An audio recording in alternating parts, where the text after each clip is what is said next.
Gracias por llenarme la cena. Gracias, Padre, por la autoridad de tu palabra, porque con ello, mi Señor, puedo resistir al enemigo, Señor. Gracias por la libertad que tú nos has dado, en el nombre precioso de Jesús. Amén y amén. Gloria al Señor. Tome asiento, por favor.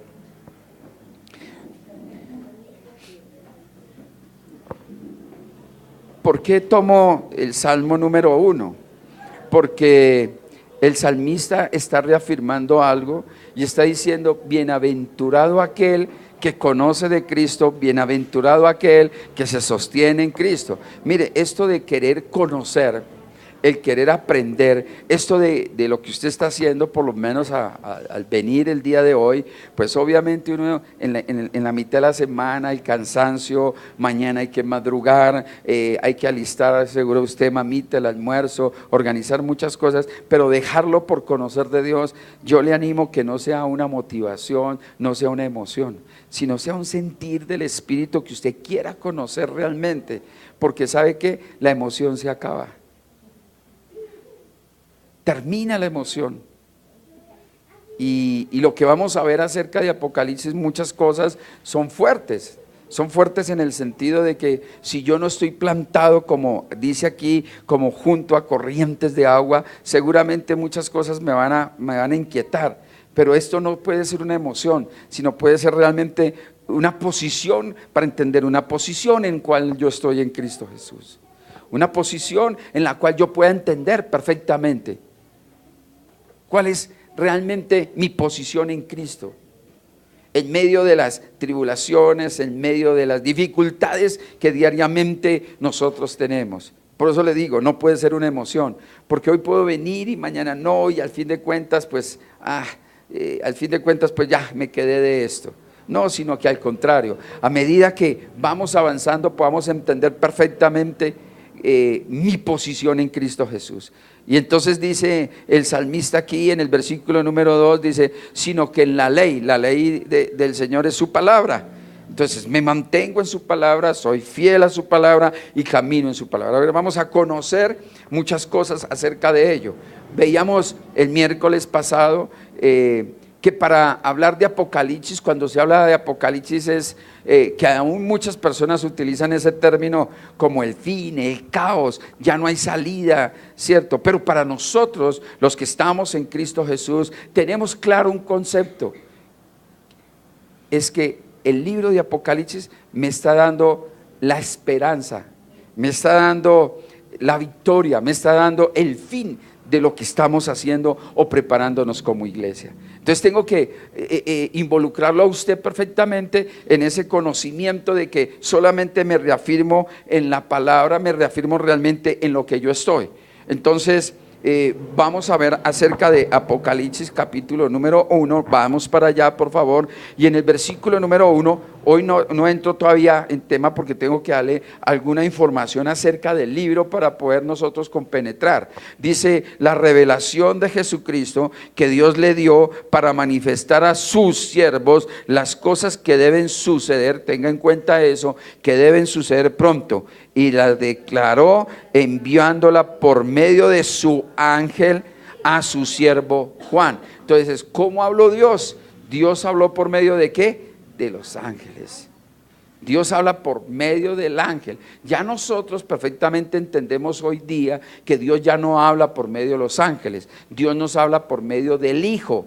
Entonces, ya estando el Hijo, nos habla por medio de la palabra, porque la palabra es el espíritu del Hijo. Entonces nosotros hoy podemos entender que solamente por la palabra podemos tener la revelación de los últimos tiempos. Y entonces dice allá, versículo número 2, perdóname, ahí en esa parte dice: se la dio al ángel, por medio del ángel a su siervo ¿qué? Juan. Ahora, es entender quién es Juan. ¿Quién es ese apóstol Juan? No estamos hablando de Juan el Bautista, ¿no? Ni de Juan Marcos, estamos hablando del apóstol Juan. tres Juanes que habla en el Nuevo Testamento: Juan el Bautista, Juan el apóstol y Juan Marcos. Nada tiene que ver ninguno con el otro. Entonces ahí es donde vamos a entrar en tema. Pero versículo 2 dice que ha dado testimonio de la palabra de Dios y del testimonio de Jesucristo y de todas las cosas que ha visto, o sea que él percibió, ¿sí o no? Bienaventurado, y veíamos algunas bienaventuranzas. Dice: bienaventurado el que lee y los que oyen las palabras de esta profecía y guardan las cosas en ellas escritas, porque el tiempo está ¿qué? No podríamos describir en este momento. Mira, imagínate lo que está diciendo el autor aquí, en este caso Juan. Dice: el tiempo está ¿qué? Cerca. Ahora, ¿cuánto hace que se escribió el libro de Juan? El libro de Juan se escribió 96 años después de Cristo. Y entonces, ¿en qué año estamos? 2017. Entonces, eso quiere decir que esto puede suceder mañana como puede suceder en unos años. Y esa es lo que nosotros estamos y es lo que nosotros vivimos. Pero no sabemos ni el día ni la hora que esto pueda ocurrir. Entonces para eso tenemos que ser como las 10 vírgenes. Las 5 que estaban preparadas, las otras 5 no estaban preparadas para la venida del Señor Jesucristo. Más bien que nosotros estemos preparados en todo tiempo. No sabemos en qué momento. El ladrón no avisa en qué momento va a llegar, dice la Escritura, ¿sí o no? Si avisara, pues estaríamos prevenidos. Podríamos hacer lo que quisiéramos en este momento, pero mañana viene el Señor. Por eso nosotros no creemos, por lo menos yo no creo en ninguna mentira que dicen los grandes profetas del tiempo de hoy. Mire, la única palabra profética verdadera es la que está escrita, la que está aquí plasmada en un libro que se llama Biblia. ¿Se acuerda que dijeron hace unos años que ya venía Jesús, que se iba a acabar el mundo? Y hace poco volvieron y dijeron, tal vez la semana pasada, dijeron que esto se iba a acabar. Y hay algunos que todavía, aún conociendo la palabra de Dios, seguramente bautizaron sus hijos, seguramente quién sabe qué, se bautizaron ellos porque seguramente iba a venir. Mire, yo a eso no le tengo pánico, porque el Señor dijo: no, todavía no es el tiempo. Escucharás, Mateo 24 dice: escucharás de guerra, rumores de guerra, el amor de muchos se enfriará y todas esas cosas, pero todavía no es el tiempo. ¿Hasta que qué? Hasta que todos nosotros estemos en el pleno conocimiento de lo que va a suceder. ¿Quién es Juan? El autor de Apocalipsis. Es el mismo Juan que escribió el Evangelio de Juan, ¿cierto? Es el mismo Juan que escribió Primera de Juan, Segunda de Juan y Tercera de Juan. Pero es el mismo que escribió Apocalipsis. ¿Quién es Juan? Entonces, para que usted lo tenga claro allá, Juan es el amado del Señor, hijo de Zebedeo, hermano de Jacobo. Dice Juan, el nombre de Juan quiere decir regalo de Dios. Eso quiere decir Juan, regalo de Dios. Su mamá se llama Salomé. Salomé es hermana de María. Entonces dése cuenta que Jesús es primo con Juan. Los dos son primos, ¿ve? Entonces lo podemos percibir de esa manera. Fue llamado directamente por el Señor Jesucristo. Lo podemos ver en Mateo capítulo número 4, por favor. Mateo capítulo número 4, el versículo número 18. Mateo capítulo 4, versículo 18, amén. Juan capítulo, ¿ya lo tiene, iglesia? Por favor, cuando usted lo tenga, diga amén o algo, alguna cosa. ¿Listo? Dice: andando Jesús junto al mar de Galilea, vio a dos hermanos. Uno se llama ¿quién? Simón, llamado Pedro, y Andrés. Aquí hace el llamado también, y quise tomar esa parte también. Y su hermano, que echaban a la red en el mar, porque eran pescadores. Y les dijo: vení en pos de mí y os haré ¿qué? Pescadores de hombres. Ellos eran pescadores en el mar seguramente, y le dice el Señor: venga para acá. Versículo 20 dice: ellos entonces, dejando al instante las redes, le siguieron. ¿Qué hicieron ellos cuando el Señor los llamó? Necesitamos sugieres en la iglesia. ¿Qué hay que hacer? Yo no le sigo. Igual. Necesitamos maestros en la iglesia infantil. ¿Dónde están las manos que se levantaron? ¿Cuántos se levantaron? Vea. Necesitamos ujieres, necesitamos en alabanza. Inmediatamente el Señor que lo llamó y ellos inmediatamente dejaron todas las cosas. Versículo 21 dice, pasando de allí, vi a otros dos hermanos, ¿sí se da cuenta? Dos hermanos, Jacobo, hijo de Zebedeo, y Juan, su hermano, en la barca con Zebedeo, su padre, que remaban sus redes, y los llamó. ¿Y qué sucedió? Y ellos, dejando al instante la barca y a su padre, ¿qué hicieron? Igualito que hoy en día, ¿no? Igualito. ¿Cuántos quieren servir manejando los sistemas? De a uno. Gracias, Lilianita. Bienvenida. ¿Cuántos quieren estar en la iglesia infantil? Todos, de a uno, de a uno. Tremendo, ¿no? Gracias, mamita. Dijo el profeta, heme aquí, Señor, envíame a mí. No, no quiero todavía. No quiero, todavía no. Ok. Entonces Juan decidió juntamente con su hermano Jacob y siguieron al Señor Jesucristo. Amén. Entonces vamos a ver algún pasaje, aunque es el Hijo amado, podríamos hablar mucho acerca de Juan. Quiero contextualizar muy pocas cosas nada más. Vamos a ver una parte donde el Señor Jesucristo, viendo la vida de Juan, acuérdate que Juan van junto al pórtico de Salomón, van con Pedro y Juan predica también. ¿Se acuerdan? Hechos de los Apóstoles. Pero quiero tomar una parte también donde el Señor Jesucristo tiene que reprender a Juan. Porque mira lo que dijo Juan, Lucas capítulo número 9, siendo el amado de Dios, siendo el amado del Señor, pero no porque el Señor lo amara más, ¿no? Sino porque Juan amaba mucho al Señor, le seguía. Pero bueno, acepta la disciplina, acepta la exhortación del Señor. Mira lo que dice Lucas 9:51. Amén. Lucas 9:51.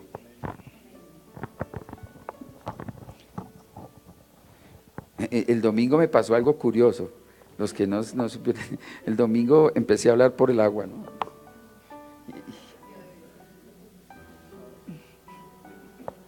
Fue algo curioso. Lucas capítulo 9 versículo 50. Lea conmigo, por favor. Dice, cuando se cumplió el tiempo en que él había de ser recibido arriba, afirmó su rostro para ir a Jerusalén y envió mensajeros delante de él, los cuales fueron y entraron en una aldea de los samaritanos para hacerle preparativos, mas que no lo recibieron, porque su aspecto era como de ir a Jerusalén. Usted sabe que hay unos conflictos terribles entre Jerusalén y entre Samaria, ¿sí o no? Hay unos conflictos, después seguramente podríamos hablar acerca de eso, pero aquí ellos son enemigos fuertemente. Y dice, viendo esto, sus discípulos, Jacobo y Juan, dijeron, Señor, ¿quieres que les mandemos que descienda fuego del cielo? Mire, dése cuenta, ¿no? Entonces, mire lo que hace un discípulo del Señor Jesús. Entonces ellos no lo quieren atender, Señor. Entonces, en otras palabras, voy a parafrasear aquí, los estaba maldiciendo. Si ven, no quisieron aceptar, entonces quieren que los quememos, Señor. ¿Sí se acuerdan? Entonces, tremendos. Tenían fe, ¿por qué? Porque dijeron, si quiere hacemos. Mira lo que dice allá. Entonces, versículo 54, míralo allá. Viendo esto, sus discípulos Jacobo y Juan dijeron, Señor, ¿quieres que mandemos que descienda fuego del cielo como hizo Elías y los consuma? ¿Por qué diría que como Elías? ¿Sí o no? ¿Sí se da cuenta? Bueno, versículo allá. Dice, entonces, volviéndose Jesucristo, le reprendió diciendo, vosotros no sabéis de qué espíritu sois, porque el Hijo del Hombre no ha venido, oiga con eso, para perder las almas de los hombres, sino para salvarlas, y se fueron a otra. Cuidado lo que le voy a decir. Cuidado.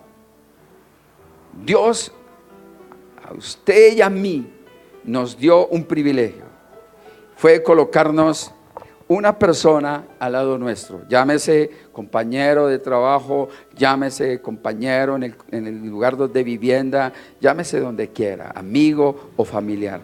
La responsabilidad que usted tiene es la misma que nos ha delegado el Señor, como lo hizo Él. Usted tiene una responsabilidad de no dejar perder esa alma, porque esa sangre será demandada sobre usted. Vamos a ver muchas cosas. ¿Por qué? Porque cuando nosotros veamos directamente a dónde es que nosotros vamos a llegar, cuál es el destino nuestro y cuál es el destino de los que no creen en Jesucristo, inmediatamente entraremos en confrontación delante de Dios. Cuando Dios le coloca a usted una persona y esa persona empieza a recibir el evangelio y usted vota a esa persona porque usted no le sigue explicando, usted no le desgasta el tiempo a esa persona, porque esa persona no espere que esa persona le va a decir todo sí, sino que usted tiene que luchar, usted tiene que orar, usted tiene que dar la vida por esa persona, para que esa persona también pueda recibir la salvación y la vida eterna en Cristo Jesús. Ojo con eso. Y mucho peor todavía, si por algún negocio, o seguramente usted prestó algún dinero o le prestaron algún dinero. ¿Se acuerda que el mismo Señor dijo, sabe qué? Deje así más bien. Dígale que no le debe nada y evítese un problema. ¿Sabía eso? Que por razones de esas yo no puedo perder. Yo prefiero ganarme a esa persona que reciba la palabra y no crear una enemistad y que se apartó del evangelio por alguna razón. Por alguna razón, crear un enemigo o que esa persona no vuelva a la iglesia. Esa alma se puede perder. Y eso es un problema serio delante de Dios. Entonces, vamos a ver cómo predica también, porque él hace milagros. Juan también predica, Hechos capítulo número 3, por favor. Le estoy dando unos palabras de hechos de lo que él hacía, ¿no? Hechos capítulo número 3, para que usted se dé cuenta cómo este Juan hace cosas, ¿no? Versículo número 1, amén. Hechos 3, 1. Estamos hablando quién es Juan. Dice, Pedro y Juan subían juntos al templo a la hora novena, la de la oración. Y era traído un hombre cojo de nacimiento, a quien ponían cada día a la puerta del templo, que se llamaba La Hermosa, para que pidiese limosna de los que entraban en el templo. Cuando vio a Pedro y a Juan que iban a entrar en el templo, les rogaba que le diesen limosna. Pedro con Juan, fijando en él los ojos, les dijo, míranos. Entonces él les estuvo atento, esperando recibir algo de ellos algo. Mas Pedro dijo, no tengo plata ni oro, pero lo que tengo te doy. En el nombre de Jesucristo de Nazaret, levántate y anda. ¿Y qué sucedió con el hombre? Y tomándole por la mano derecha, le levantó, y al momento se le afirmaron los pies y los tobillos, y saltando se puso en pie, y anduvo y entró con ellos en el templo, andando y saltando y alabando a Dios. Y todo el pueblo le vio andar y alabar a Dios, y le reconocían que era el que se sentaba a pedir limosna a la puerta del templo, La Hermosa, y se llenaron de asombro y espanto por lo que había sucedido. Ahora, si podemos analizar la vida de ellos dos, pues Juan, imagínate, primo del Señor Jesús, era discípulo del Señor Jesús, pero discípulo del Señor Jesús. La acción que tuvieron en ese mismo instante, ¿por qué? Por el conocimiento que tenían del Señor Jesús, por toda la instrucción que habían recibido del Señor Jesús. ¿Qué fue lo que dijo? Ahí es algo bien, la fe que ellos tienen, ¿no? Igual cuando nosotros oramos por un enfermo, igual cuando usted ora por un enfermo, y de la misma manera es un ejemplo que nos deja aquí una persona llena del Espíritu Santo. No tengo plata ni oro, y únicamente lo cogió de la mano. Usted puede ver puede tener esa visión ahí, ¿sí o no? Lo toma de la mano y le dice, en el nombre de Jesús, levántate. Y ya, él no dijo, Señor, si tan solo tú lo sanaras, o si dice eso, de ninguna manera. Es la fe que él está desarrollando, como le había dicho también, Señor, si quiere lo que tú acabas de decir, si quiere, enviamos fuego de una vez. Esa es la fe que nosotros debemos vivir, esa es la fe que nosotros debemos caminar, esa es la fe, en el nombre de Jesús, levántate.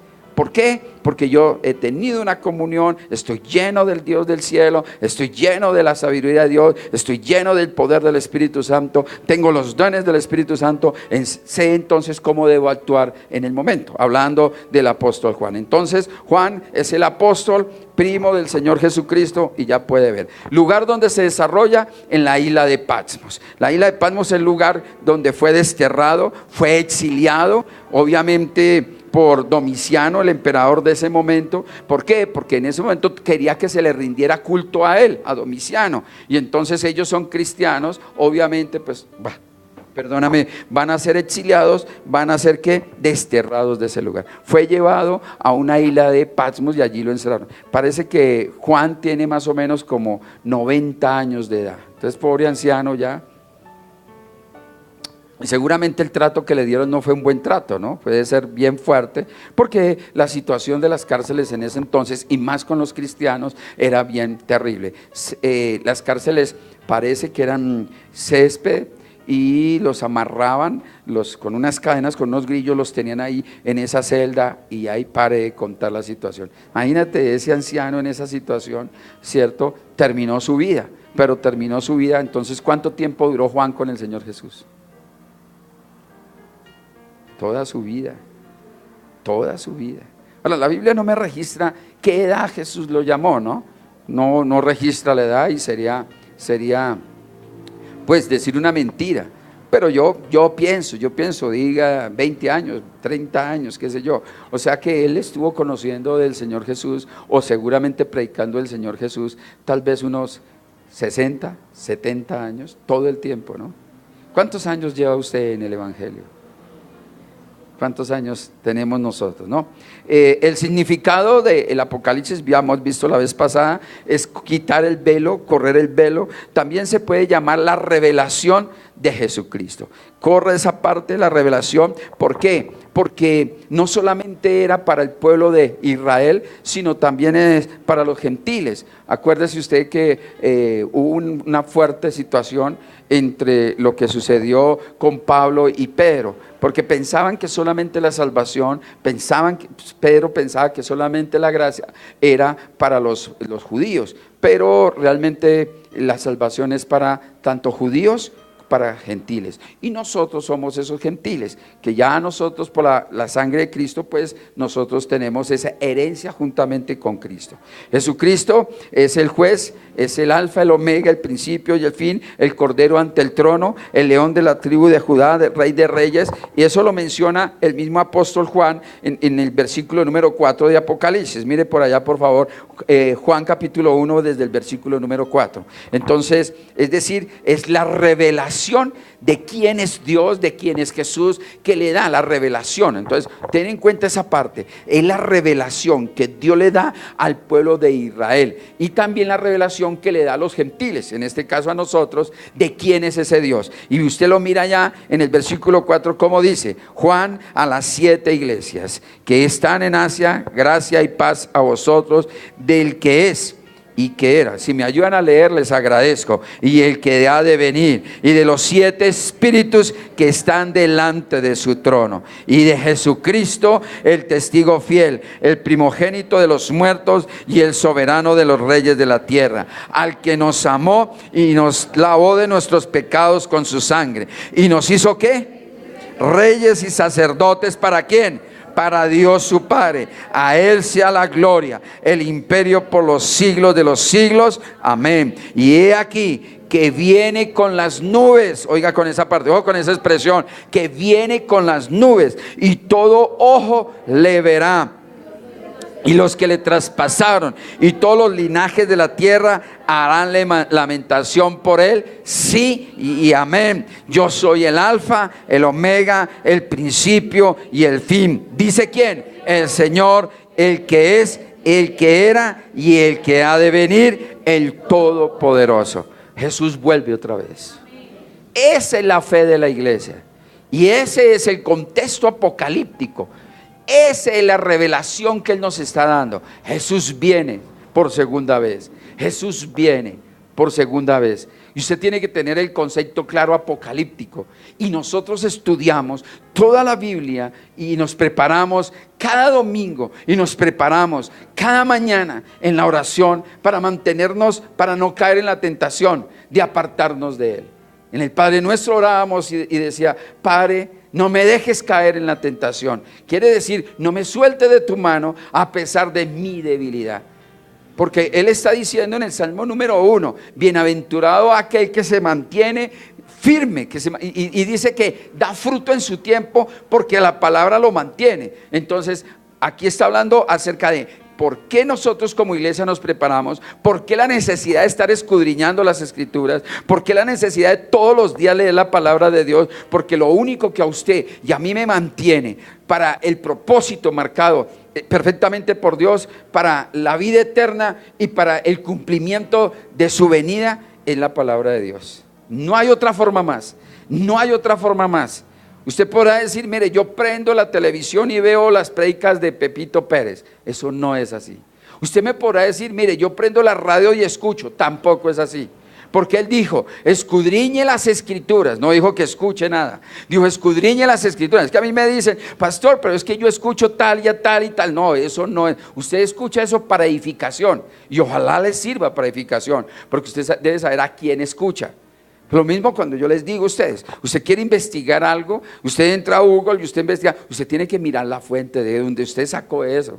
Porque no todos están hablando la verdad. La única verdad es esta, mi hermano. Yo les decía la vez pasada, si esto fue inspirado por el Espíritu Santo de Dios y hay alguna pregunta respecto a Apocalipsis, no hay otro libro más perfecto en la tierra que le pueda dar una respuesta a cualquier inquietud que usted tenga de Apocalipsis. El mismo libro le tiene que dar la respuesta a usted. No puede ser ningún hombre, no puede ser ningún libro que le pueda dar una respuesta a usted, porque eso sería un concepto de hombre, ¿ve? Pero la única respuesta que usted y yo podemos encontrar, que podamos tener perfectamente, es a través de la palabra de Dios. No hay otra forma más, no hay otra. Usted puede decir, mire, es que aquel hombre es apocalíptico. Sí, tal vez él puede hablar mucho, tener mucho concepto de Apocalipsis, pero él tiene que mostrar a través de la palabra de Dios. Si no está ahí, perdió. Porque no todos, vamos a ver esa parte allí ahorita, ¿no? Los destinatarios, inicialmente lo va a hacer, el libro se ha dividido en algunas partes, ya lo miramos esa parte. El destinatario principal son las 7 iglesias. Usted va a encontrar siempre va a encontrar el número 7 en Apocalipsis, el número perfecto de Dios. Entonces es el número perfecto que usted va a encontrar. 7 copas, 7 estrellas, 7 días. Usted siempre va a ver allá 7 iglesias, 7 estrellas, 7 ángeles, 7 cuernos. Usted va a encontrar. Entonces eso va a ser algo simbólico también que vamos a ver aquí en la escritura, en el libro de Apocalipsis. Y cada uno tiene su significado. Entonces está a las 7 iglesias que están en la provincia romana de Asia. Esta provincia estaba situada en lo que es ahora lo que es Turquía. Y ¿cuáles son esas iglesias? Son Éfeso, Esmirna, Pérgamo, Tiatira, Sardis, Filadelfia y Laodicea. Usted no va a encontrar en ningún lugar que usted vea cafetería La Esmirna. Entonces la pregunta sería, ¿por qué? ¿Sí o no? Usted no va a encontrar nunca que diga Iglesia Cristiana de Pérgamo. No lo va a encontrar. Pero si usted encuentra que dice, dentro de las 7 iglesias apocalípticas, que dice Iglesia Filadelfia. Entonces, ¿por qué se llama la iglesia Filadelfia? ¿Y por qué no hay otros nombres? ¿Por qué no se llama la iglesia de Tiatira? Es bien interesante tener conocimiento de eso. Ya lo vamos a ver cuando tomemos, cada miércoles tomaremos, si alcanza el tiempo, tomaremos una iglesia para analizar cada parte, el por qué Dios dirige y le da la forma, le da la dirección a cada iglesia. Acuérdese que al hablar de las iglesias, eran por los papiros que ellos manejaban, ¿cierto? Era la forma como ellos predicaban, por los rollos, perdóname, eran los rollos que tenían ellos, por lo tanto no tenían la palabra escrita. Quería decir que si el predicador, el pastor de ese entonces tenía que predicar en la iglesia de Sardis, pues los de iglesia tenía que leerlo de todas las iglesias. Tenía que leerlo de la iglesia de Tiatira, de la iglesia de Pérgamo, de la iglesia de Filadelfia. Tenía que leer todo el rollo para hablarle a la iglesia de Sardis. Increíble. Entonces era terrible saber, enterarse en todos, y mire lo que le está pasando a aquella iglesia, ¿sí o no? Pero todos tenían sus problemas y sus conflictos. Ahora hablamos acerca de eso, de un presente, de un ayer, de un presente y de un futuro, de un pasado. Entonces de esa manera también los describe. Entonces dice allá, es decir, los destinatarios son las iglesias desde Pentecostés hasta nuestros días. La iglesia del Antiguo Testamento se llama Israel. Esa es la iglesia en el Antiguo Testamento, porque Dios siempre le estuvo hablando al pueblo de Israel. Entonces ellos se congregaban, acuérdese de eso también. Ellos rendían el culto también. Esa era la iglesia del Antiguo Testamento. Pero la iglesia del Nuevo Testamento lo describe perfectamente la misma Biblia. Aunque nosotros, la Biblia dice que nosotros somos la iglesia de Cristo, nosotros somos el templo, nosotros somos la casa. Pero Pablo, hay una descripción que hace y le hace a Timoteo y le está diciendo, y mírelo cómo lo dice, primera de Timoteo, para que usted capítulo 3, versículo número 14.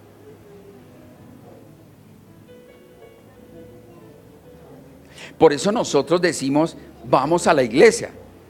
De la misma manera que Pablo lo refiere así. Dice, esto te escribo, aunque tengo la esperanza de ir pronto a verte. O sea, Pablo le escribe a Timoteo. ¿Y qué le está diciendo aquí? Para que si tardo, léalo por favor.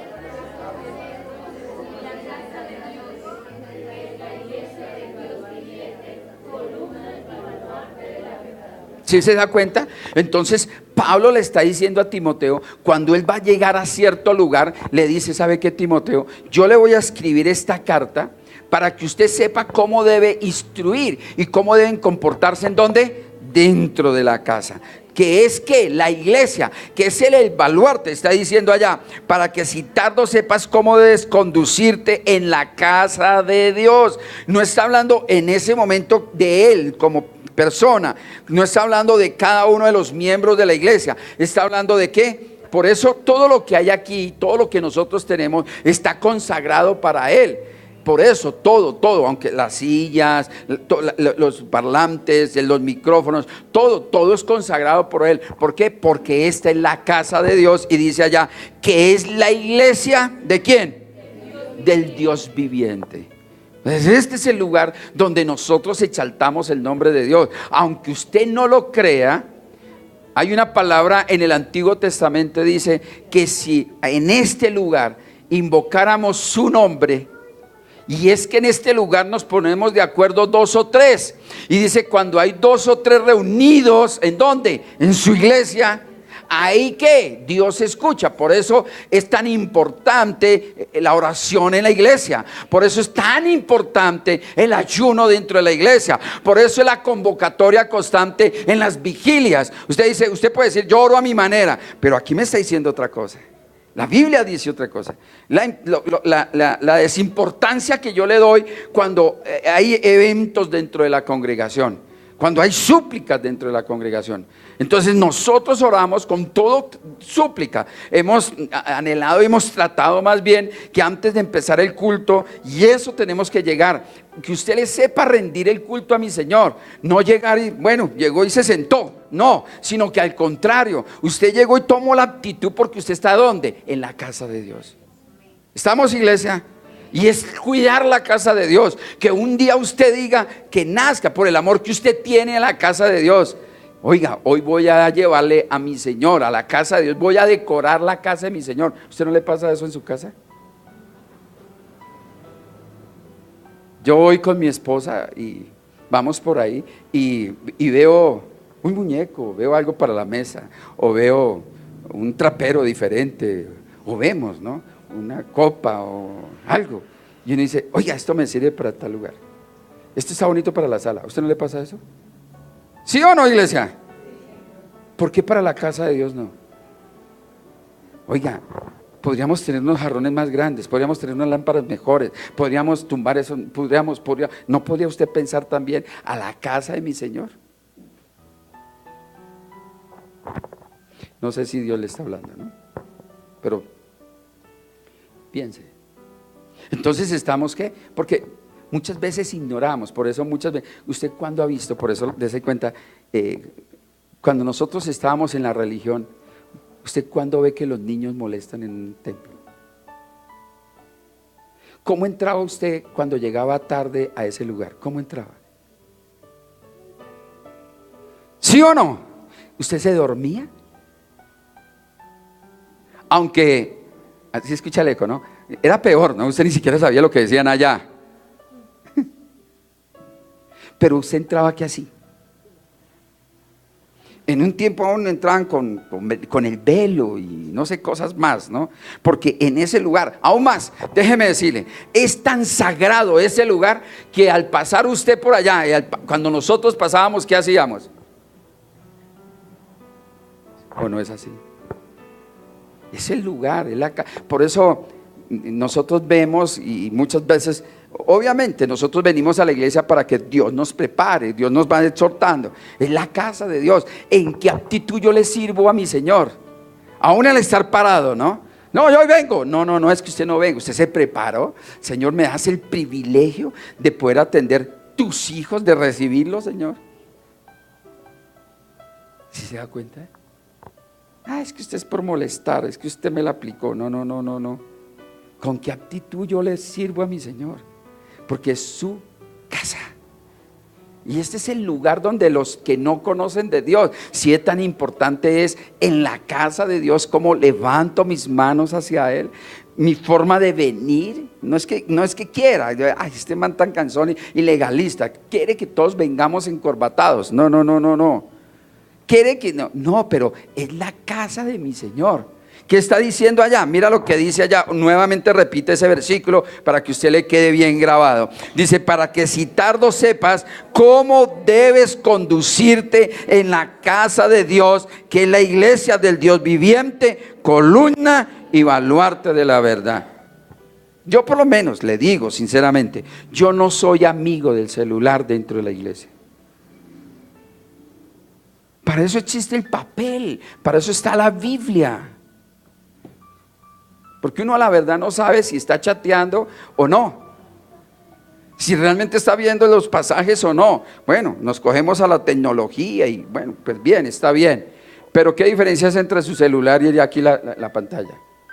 Dígame, ¿qué diferencia hay? ¿Sí o no?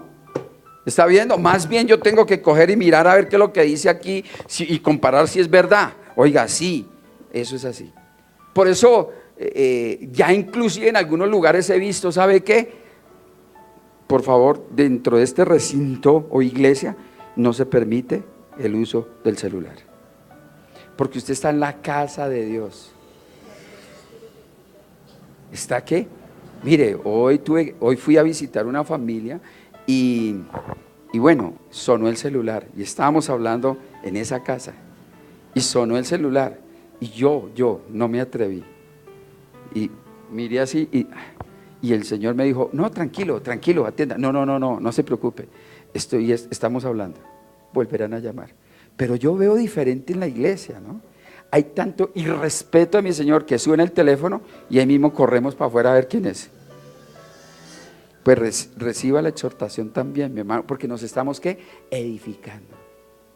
Para honrar, para respetar. El hecho de que nos llevemos los niños es para enseñarles, pero por alguna razón el niño no se puede llevar. El niño tiene que aprender a comportarse en la casa de Dios.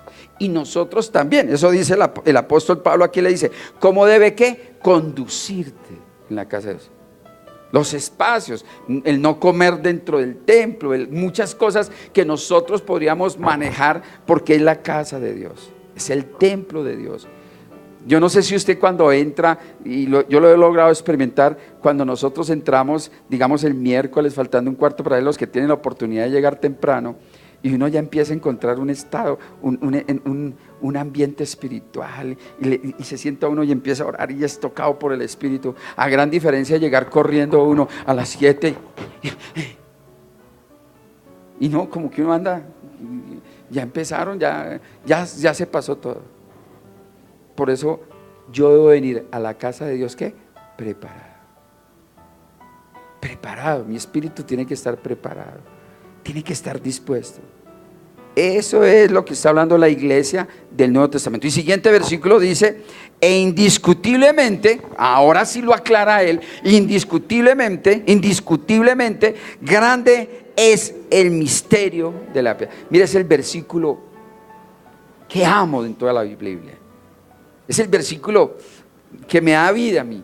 Míralo cómo lo describe el apóstol Pablo. ¿Por qué? Le está diciendo, Dios fue manifestado en carne, justificado en el Espíritu, visto de los ángeles, predicado a los gentiles, creído en el mundo y recibido arriba en gloria. Es toda la Biblia lo que está hablando ese pasaje bíblico. Toda la Biblia. Y la está escribiendo ¿dónde? En la iglesia. Esa es la manera como debe. ¿Por qué? Porque en ese lugar está glorificando el nombre del Dios viviente. Es lo que está diciendo él. Amén. Entonces, ese es el destinatario, las iglesias. Por eso hace una exhortación terrible a las iglesias. El plan del libro, Apocalipsis capítulo 1, versículo número 19. ¿El plan del libro cuál es? 1:19, lea conmigo, por favor. Dice: escribe las cosas que has visto y las que son y las que han de ser después de estas. Entonces, ¿qué le dijo? Escríbelas. Y eso es lo que tenemos plasmado nosotros en este libro de Apocalipsis. Entonces, el plan del libro perfectamente es ese: que nosotros realmente podamos ver tres cosas. Número uno, las cosas pasadas, las cosas de Cristo y la iglesia en el capítulo número 1. Oiga con eso, las cosas presentes, oiga, las cosas pasadas, lo que ya vio. Cosas presentes, las que son en el capítulo 2 y capítulo número 3. Oiga con eso, capítulo 2 y capítulo 3 me está hablando de un presente. Acuérdese que así como le habló a las 7 iglesias de ese entonces, está hablando tal vez al tipo de la iglesia que hoy vivimos, que hoy tenemos, o que seguramente, como en ese entonces era el rollo, seguramente hoy tenemos la palabra, pero tenemos que en ese momento tomar de cada una de las iglesias y más bien como confrontar nuestra iglesia, Filadelfia, en este momento. ¿Qué cosas tiene nuestra iglesia? Sí, con las diferentes personas que se congregan, y podíamos identificar qué clase de iglesia podría ser. O sea, en otras palabras, déjeme decir así como muy locamente, déjeme decir tal vez qué salpicón hay aquí dentro de la iglesia. ¿Sí? Porque seguramente dentro de la misma iglesia hay iglesia de Sardis. ¿Y cómo así que la iglesia de Sardis? La vamos a entender. ¿Cómo así que la iglesia de Esmirna? ¿Cómo así que la iglesia de Pérgamo? ¿Qué tenían cada uno de ellos? ¿Sí? Entonces, seguramente usted ya ha leído Apocalipsis y usted ya leyó esa parte de las iglesias y a cada una le está diciendo qué es lo que tiene, cuál es el problema que tiene, que eso es lo que vamos a describir más adelante. Entonces, esas son las cosas presentes. Y las cosas futuras, las que han de ser o las que van a suceder. Eso va a suceder desde el capítulo número 4 hasta el capítulo número 22 de Apocalipsis. Entonces estoy haciendo únicamente ya para que usted tenga un poco de claridad acerca de ella. Es un libro de visiones. Siempre usted va a ver, vez tras vez, usted va a ver, dice, Juan dice, yo vi. Y yo vi, es unas visiones que acuérdese que él está en el día del Señor. Acuérdese perfectamente que él está en el Espíritu, dice la palabra de Dios. ¿Listo? Hay visiones de gracia. Desde el capítulo número 1 al capítulo número 3 son visiones de gracia. Hay visiones de gloria, eso lo va a entender más adelante usted. Desde el capítulo 4 al capítulo número 5, las visiones de gloria. Pero también están las visiones de gobierno. Es decir, desde el capítulo número 6 de Apocalipsis, usted va a encontrar juicio. Y ahí es donde entra la situación. Dios juzgará a la nación incrédula, oiga con esta parte, Dios juzgará a la nación incrédula de Israel y también a los gentiles incrédulos. Acuérdate que el juicio era solamente para el pueblo de Israel, pero ahora el juicio también va a ser para los gentiles. No solamente para el pueblo de Israel, va a ser para los gentiles. ¿Cómo así que va a ser así? Eso va a suceder a los gentiles incrédulos durante este periodo de los 7 años de la gran tribulación. Vamos a ver la gran tribulación también. ¿Qué es lo que le va a pasar a esas personas que le sucedieron en Juan capítulo número 3? Mire conmigo.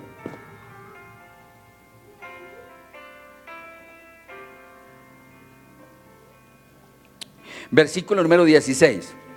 ¿Sí? Juan 3:16. Dice, porque de tal manera amó Dios al mundo, que ha dado a su Hijo unigénito, para que todo aquel en él crea no se pierda, mas tenga vida eterna. Acuérdate que el Señor Jesucristo no quiere que ninguno se pierda. Acuérdese eso, tenga muy claro eso, tenga muy pendiente eso. Él no vino a condenar al mundo, Él vino a salvar el mundo.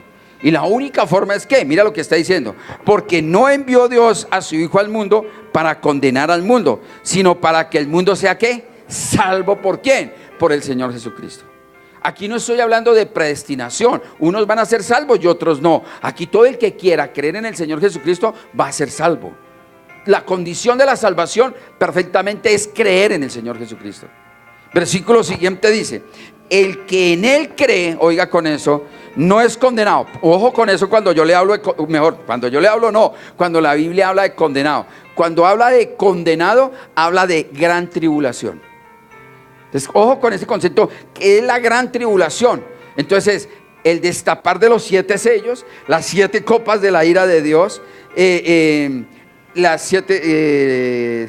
lo de las 7 iglesias que le está hablando, perdóname aquí, lo de las 7 trompetas, y vuelvo y le digo las 7 copas de la ira de Dios. Es esa la gran tribulación. ¿Para quiénes? Oiga con eso, póngale cuenta. ¿Para quién es eso? Para los condenados. Eso es para los condenados.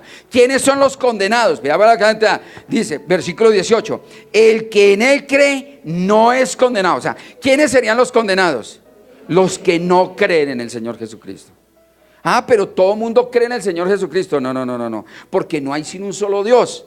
Oiga con eso, yo creo en el Señor Jesucristo, pero la Virgencita Santísima me ayuda, o el Señor caído me ayuda. ¿Cree en el Señor Jesús? No ha creído, porque Él es el único, no podemos tener otro Dios fuera de Él. Entonces no se puede creer en otro Dios. No, yo creo en el Señor Jesús, pero también creo en el médico que me dijo. No, usted no ha creído, ya perdió. ¿Sí se da cuenta? Usted no tiene que sino creer en Él.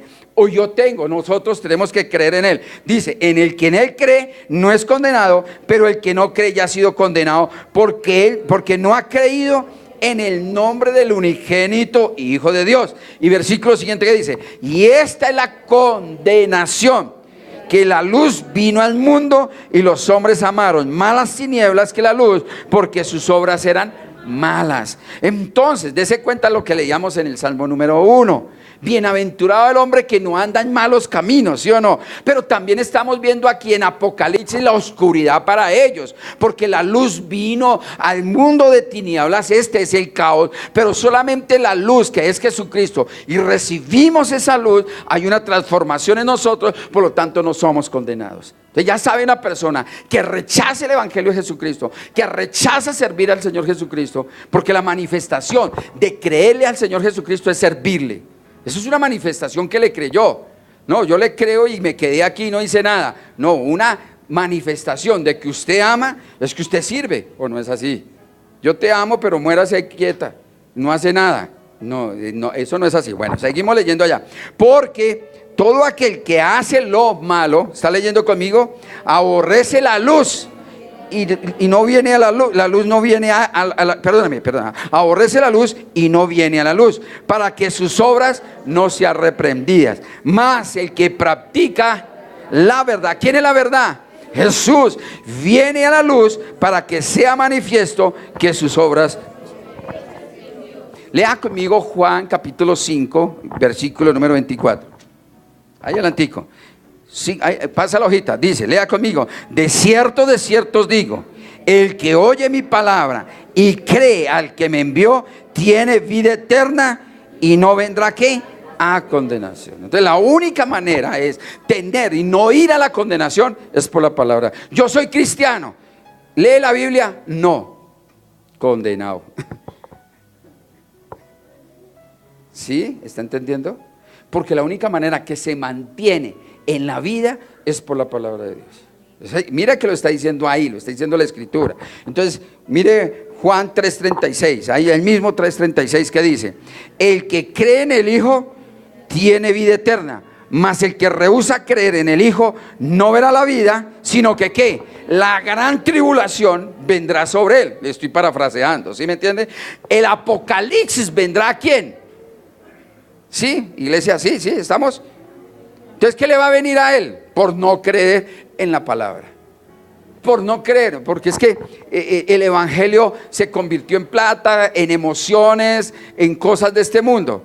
Ese no es, porque eso no lo va a llevar, es lo que lo va a llevar a no pasar la tribulación, al no pasar la gran tribulación, al no tener el tiempo de juicio, al no tener el tiempo de oscuridad, porque acuérdense que la luna ya no va a estar, el sol ya no va a alumbrar, el mar se va a convertir en sangre. Eso es un caos total que lo vamos a ver más adelante. Se van a destapar las copas de la ira de Dios, los 7 caballos, los jinetes de la ira de Dios. Todo eso va a suceder ¿a quiénes? A los que no creen en Jesucristo. Por eso he tomado estos versículos de la Biblia para confrontar su vida, para confrontar mi vida. ¿Qué es la manifestación de creer? Cuando usted ora, cuando usted se congrega, cuando usted lee la Biblia y cuando usted predica, cuando usted hace los discípulos, cuando usted cumple la voluntad de Dios y cuando usted sirve en el templo de Dios. Es la manifestación, porque no solamente es creer y me quedé sentado. Ojo con eso, porque muchas veces por no conocer esa verdad, muchos se están perdiendo. Y quiere que le cuente una cosa. Yo sé que el reino de los infiernos se va a llenar con muchos que leyeron la Biblia, pero no creyeron a la Biblia. Después de leer la Biblia, ay sí, yo sé, yo he leído, pero no está haciendo absolutamente nada. Y no es solamente eso, sino que nunca ha hecho un discípulo. ¿Cuántos años se lleva en el Evangelio, mi hermano? No, yo hice la oración de fe. Ninguna parte de la Biblia me está hablando de eso.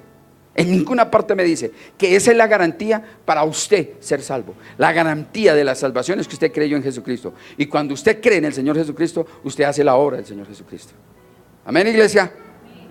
Entonces vemos allá el juicio sobre ellos. Encontramos en este libro de Apocalipsis los siguientes eventos principales: las 7 iglesias, capítulo número 1 al capítulo número 3. Encontramos los 7 sellos del capítulo 6 al capítulo 8, que quiere decir el juicio de Dios. Oiga con eso. Encontramos las 7 trompetas. Aquí hay algo curioso, póngale cuentera.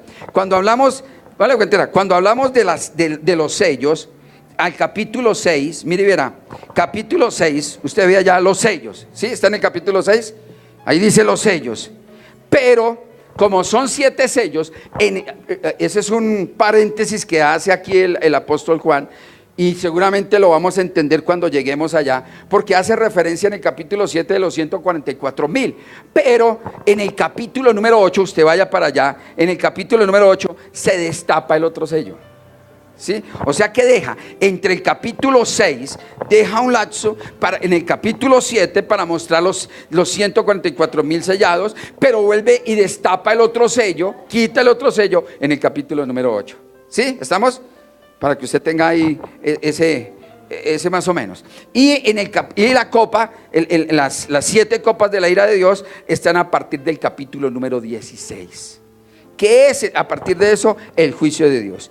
Para los hijos de Dios, quiero que tenga claro eso, ya lo vimos claramente. Para los hijos de Dios, este libro enseña la insensatez de vivir para las cosas que pronto van a desaparecer.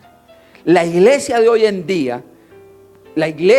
día está más preocupada por las cosas de este mundo que por el mundo espiritual. La Biblia dice claramente que hay 2 reinos. El hombre busca el reino de este mundo, pero nosotros por el Espíritu no buscamos, porque el reino de Dios no consiste en comida y bebida y en lujos. El reino de Dios es ¿qué? Paz, justicia, juicio en el Espíritu. Entonces eso es lo que está hablando aquí. Mire conmigo por favor, Primera de Juan capítulo número 1, ya con eso termino. Primera de Juan capítulo 1 versículo número 15. Quiero que usted lo tenga claro allá. Juan 1:15, ¿qué dice? No améis al mundo. ¿Sí lo tiene ya? No, todavía no. Primera de Juan capítulo 2, versículo 15. Primera de Juan capítulo 2, versículo 15. Sí. Primera de Juan 2, 15. ¿Sí? ¿Ya? Ok. ¿Listo? Lea conmigo, por favor. Dice: no améis al mundo ni las cosas que están en el mundo. Si alguno ama al mundo, el amor del Padre no está en él. Porque todo lo que hay en el mundo, los deseos de la carne, los deseos de los ojos, la vanagloria de la vida, no proviene del Padre, sino del mundo. Y el mundo pasa y sus deseos, pero el que hace la voluntad de Dios permanece. Ahora, piense que son las cosas del mundo, y él lo está describiendo de esta manera. Dice: porque todo lo que hay en el mundo, los deseos de la carne. Si una persona que vive en su situación de deseos de la carne, ¿cuáles serían los deseos de la carne?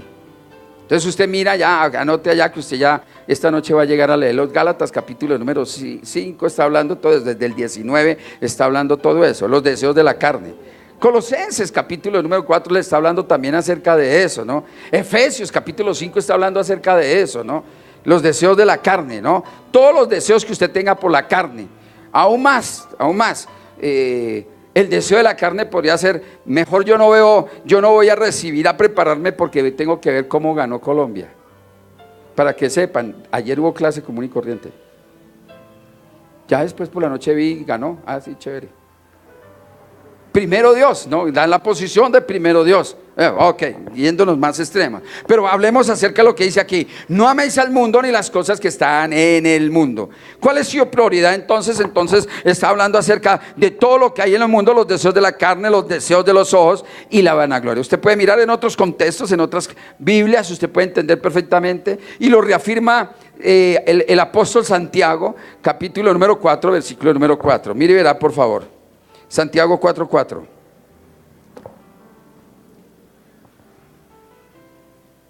¿Qué le ofrece a usted el mundo, iglesia? Droga, sexo, pasiones desenfrenadas, alcohol, ¿cierto? Vicios, todo lo que usted quiera. Eso es lo que está ofreciendo el mundo. Versículo número 4, ¿qué dice? Oh almas adúlteras, ¿no sabéis que la amistad del mundo es enemistad contra Dios? Cualquiera pues que quiera ser amigo del mundo se constituye enemigo. Por eso la iglesia no tiene parte con el mundo. Hablábamos el domingo pasado, ¿se acuerdan? ¿Sí se acuerdan de la predicación? Nada tenemos que ver con el mundo. El mundo tiene que aborrecernos a nosotros. Por esa misma razón, nada tiene que ver. Pero le damos más confianza a lo que el mundo nos brinda que las cosas. Le doy más importancia, prioridad al mundo. Y aquí está siendo muy clara la Biblia. No améis al mundo ni las cosas que están en el mundo. Si usted quiere amar al mundo, se constituye perfectamente enemigo de Dios. ¿Qué le sucede a ellos? Entonces, eso sucede a aquellos, el Apocalipsis, la gran tribulación es para los enemigos de Dios. O sea, los que no han creído en Jesucristo. ¿Estamos hasta ahí, iglesia? ¿Sí, vamos? Ok, pero también nos estimula a nosotros, oiga con esa parte, nos estimula a nosotros, a los que están pereciendo, a los que realmente no conocen, y nos alienta para esperar con paciencia el regreso del Señor Jesucristo. O sea, número uno, me preocupa, me inquieta que muchos de los míos, muchas de las personas que están alrededor mío no conocen del Señor Jesús, porque no sabemos si mañana venga el Señor, no sabemos si puede ser en un año, no puede ser en 10 años. No sabemos, nadie lo sabe. Por lo tanto, es hoy que tengo que estar preocupado. Eso me inquieta a mí, que mi amigo, mi hermano, mi familia es amiga del mundo. Prefiere vivir en los deseos del mundo, desgastar su vida en los deseos del mundo. Usted ya no lo hace, por lo menos está seguro de eso. Pero me está haciendo la advertencia. Entonces yo no tengo que hacer lo que el mundo hace, desgastando mi vida en lo que el mundo hace, sino más bien ahora mi vida debe ser desgastada sirviéndole a Dios. ¿Por qué? Porque Él mismo me lo dijo. Él mismo, mire, Primera de Pedro, por favor, capítulo 2, ahí adelantico. Primera de Pedro, capítulo 2, versículo número 9. Él ha hecho de mí, ya lo había dicho anteriormente, y Él me constituyó a mí sacerdote para la gloria de Él. Pero Primera de Pedro capítulo 2 versículo 9 dice: mas vosotros sois linaje escogido, real sacerdocio, somos nación santa, somos el pueblo adquirido por Dios. ¿Para qué, iglesia? ¿Para qué? Léalo. Para que anuncie las virtudes de aquel que lo llamó de las tinieblas a la luz admirable. Entonces, ¿cuál es el propósito del libro de Apocalipsis? Despertar en mí, abrir en mí el conocimiento. Cuando yo logre entender lo que es la gran tribulación, cuando yo pueda comprender perfectamente lo que ellos van a padecer, o seguramente muchos de los que están aquí van a padecer por no creer en Jesús. Es cuando uno ahí sí, le decían a uno: ¿usted por qué abre esos mutes así, sí o no? Ahí sí es cuando nos vamos a asustar. Cuando veamos todo eso, y lo vamos a ver al transcurrir de la palabra de Dios. Pero le digo, esto no se puede aprender por emociones. Yo quiero aprender. No, sino que tenga usted la vida. Entonces, por eso, realmente usted tiene que tener perfectamente la plenitud, la seguridad de la posición. Número uno, la posición. Número uno, al leer Apocalipsis, usted ya sabe el final de su vida. Ya la entiende.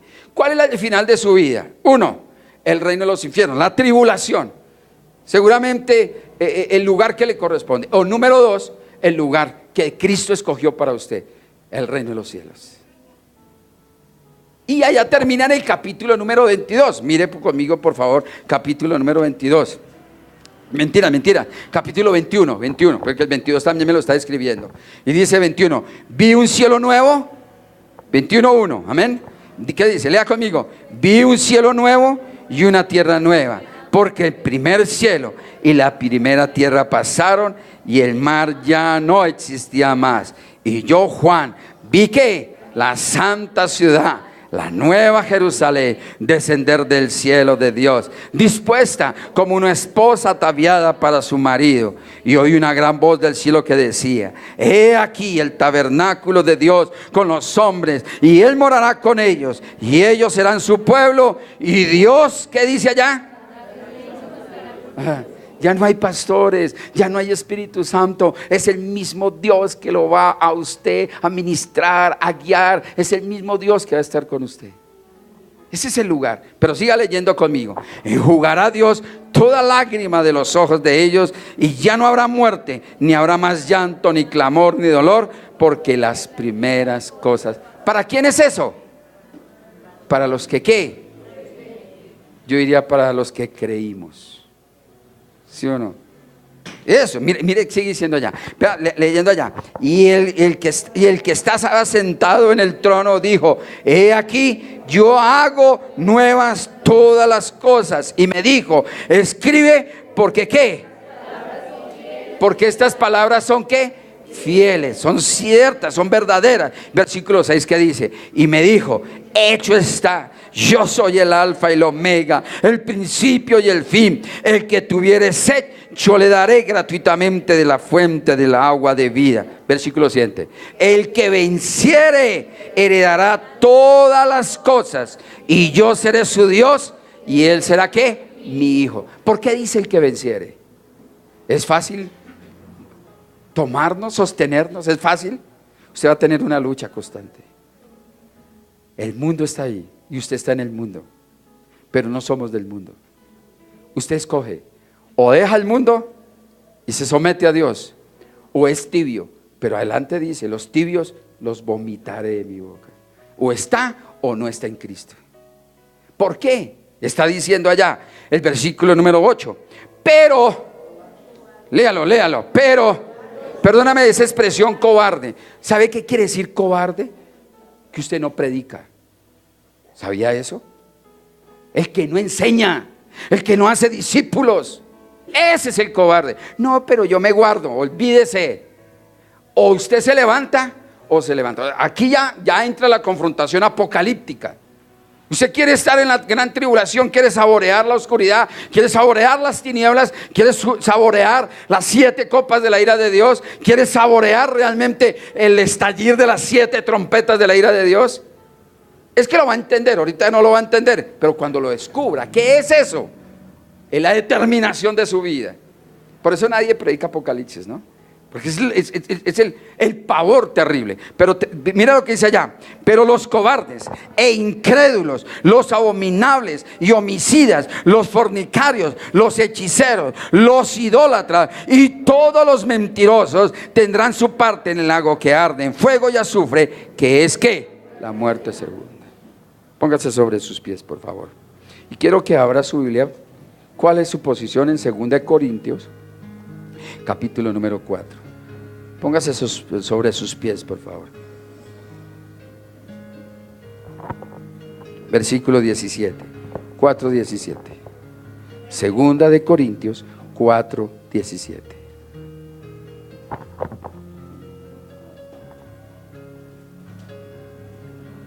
Si usted es un crédulo, si usted creyó en Jesús, ya vio una nueva Jerusalén.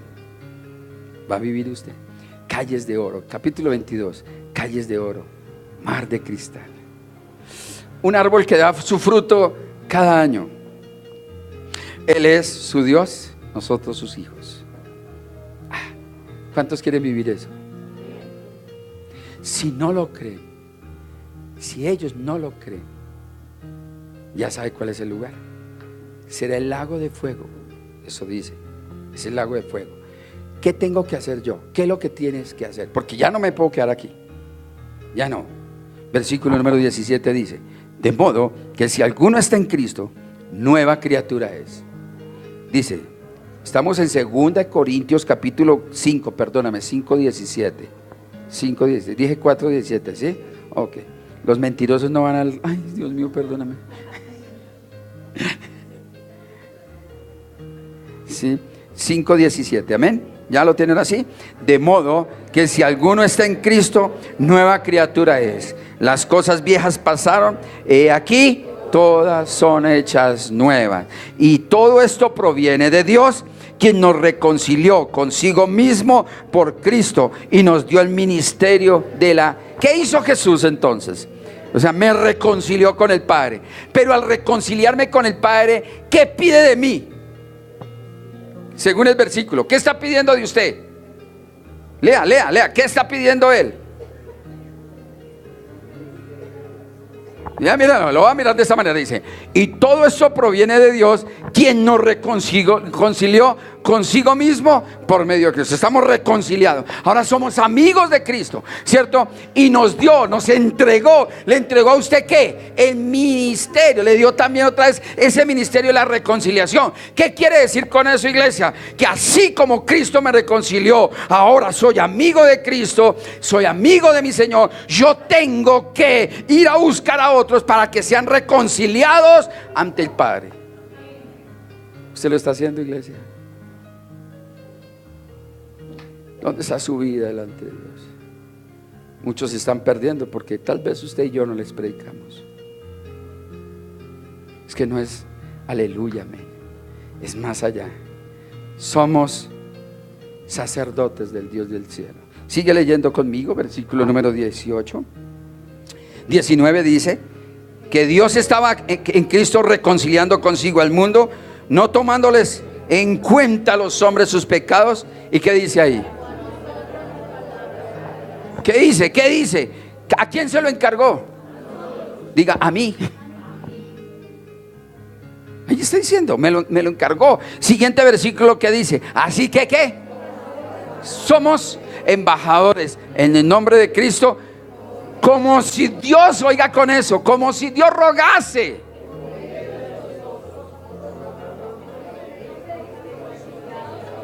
La responsabilidad de que muchos de los nuestros no vayan a la gran tribulación es de ¿quién? ¿Es de Cristo? No, porque Él amó a todo el mundo. ¿Es de quién, iglesia? Suya y mía.